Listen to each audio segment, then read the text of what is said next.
네, 취재 이유를 들어보는 시간 뉴스 AS입니다. 지난주 더불어민주당 이재명 대표의 공직선거법 위반 사건 1심 선고가 있었습니다. 예상보다 높은 징역형이 나오면서 그 후폭풍이 이번 주까지 이어졌죠. 사흘 뒤인 다음 주 월요일에는 이 대표의 위증교사 사건 선고가 있어서 또 한 번 법원의 결정이 주목받고 있습니다. 이재명 대표의 재판을 직접 취재한 사회부 김예린 기자와 이야기 나눠보겠습니다. 김예린 기자. 네, 서울중앙지법입니다. 네, 지난주 많은 관심을 모았던 이재명 대표의 선고가 내려질 때 재판 당시 이 김예린 기자가 법정에 있었잖아요. 당시 상황을 좀 설명해 주시죠. 네, 선거법 사건의 경우 100만 원 이상의 벌금명만 나와도 의원직을 잃을 수가 있어서 대부분 벌금 100만 원 이상이냐 아니냐에 좀 더 주목을 했었는데 결과는 징역 1년에 집행유예 2년이 나왔습니다. 예상을 뛰어넘는 무거운 형량이 나온 겁니다.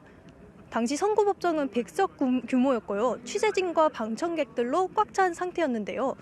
선고 순간에 사실 기자들도 예상치 못한 형량에 좀 놀랍다는 반응이었습니다. 이 속보를 전하기 위해서 매주 분주하게 움직였고요. 방청객들은 술렁이는 모습이었습니다.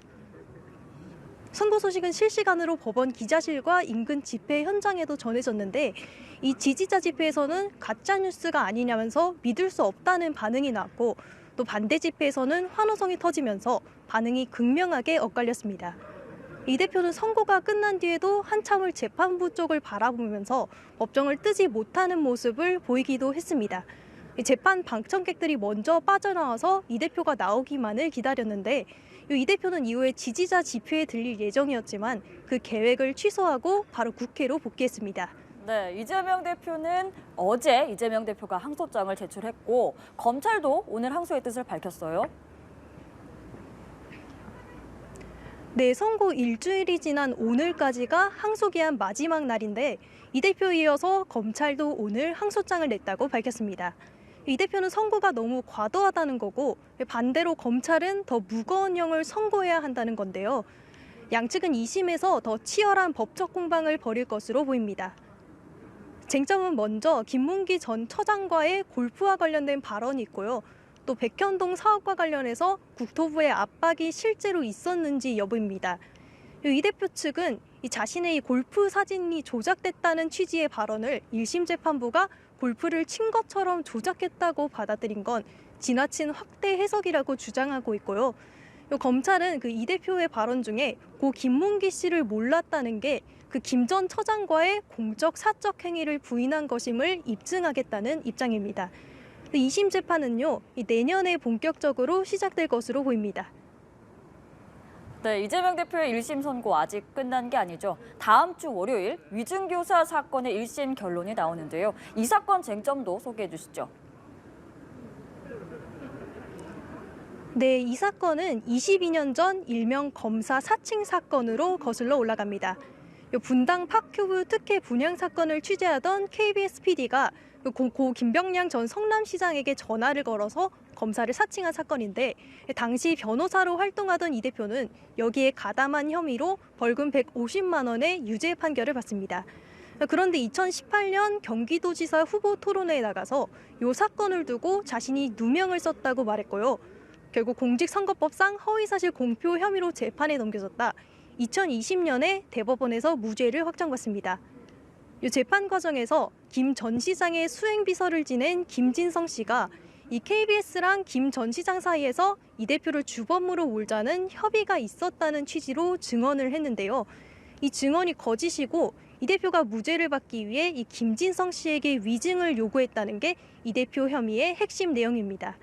검찰은 이 대표에게 법정 최고형인 징역 3년을 구형한 상황인데 이 재판에선 집행유예를 포함해서 금고형 이상이 확정되면 의원직을 잃게 되고 다음 대선까지 출마할 수 없습니다. 네, 위증교사 사건 이번 판결에도 상당히 관심이 쏠릴 것으로 예상되는데요. 이재명 대표 자신의 혐의를 부인하고 있는 거죠? 네, 그렇습니다. 이 대표는 기억을 되살려서 있는 그대로 증언해달라고 한 것뿐이라는 입장인데요.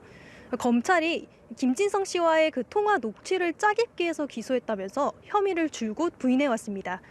반대로 김진성 씨는 자신이 이 대표의 요구로 거짓 증언을 한 게 맞다고 혐의를 인정한 상태입니다. 지난해 9월이죠. 법원이 이 대표의 구속영장을 기각하면서 이 위증교사 혐의에 대해서는 소명되는 것으로 보인다고 언급하기도 했는데요. 이번 재판에 영향이 있을지는 다음 주 월요일에 있을 오후 2시 1심 선고 결과를 지켜봐야겠습니다. 네, 지난주에 이어서 또 한 번 큰 재판이 진행되는 법원 긴장 상태일 것 같습니다. 청사 보안 관리 지난주보다 더 강화된다고 하던데요. 네, 지난주 선거법 선고 때도 수천 명 규모의 찬반 집회가 열리면서 엄청난 인파가 몰렸는데요. 법원은 일반 차량 출입을 전면 통제했고 일부 출입문은 폐쇄했습니다. 또 기존 보안관리대원에서 대법원 인력까지 추가 배치하고 경찰과도 협조해서 대비에 나섰는데요. 이번에도 법원은 청사 보안관리에 만반의 준비를 다하고 있습니다.